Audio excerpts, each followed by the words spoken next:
as I was going through the discography, and I listened to, I mean, anybody that's going to name an album Led Zeppelin Five is okay in my book. We Um, tried for a lawsuit is what is it, the confession that I'll make, hoping the Zeppelin Trust would come after us. It would create a lot more press. wouldn't hurt. I mean, we say that jovially, but we just thought, I don't know, we all fell about the place just laughing to think of that too. And it is our biggest selling one because most likely because those stoned yearners for the Zepp, like maybe thought like, oh man, Dude, there's a new Zeppelin album. Holy shit. yeah, right. I didn't even think of that part of it. That's amazing. Oh, it's totally. Oh, it's easily the best selling record we ever did. So maybe some of those guys with Oh, that's so wrong. yeah, who knows, kept it in their collections anyway, just thinking like, oh, okay, there's some It's an interesting here. direction. Yeah, right.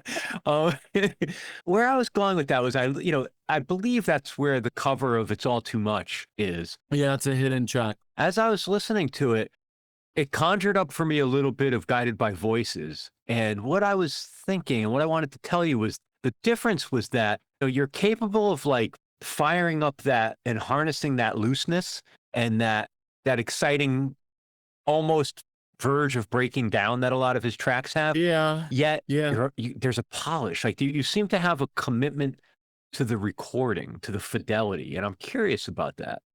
I don't like super polished things necessarily, unless we want to go back to the halcyon days of recording of things that are just so pristine that they're not even funny, Steely Dan, 10cc, that kind of stuff. But for my own stuff, I don't want it to sound too very slick. My kid Chandler is such an indie rock, pavementy kind of guy. Is just like, Dad, why don't you mess things up more often? I'm going, well, we sort of try. But I work with such great engineers and I don't get involved in that kind of stuff. They're trained for that. I've touched the faders in a studio, 5 times over the 30 some odd years. Yeah. So that's out of my purview, et cetera. But they want it to sound really good without it sounding slick. So, and usually the people that I play with are either insanely talented already or very well rehearsed. Hmm. I mean, I think we rehearsed for 3 months for Led Zeppelin 5 before we went into the studio. Quite a long time, even though the players for that particular record were already, quite expert.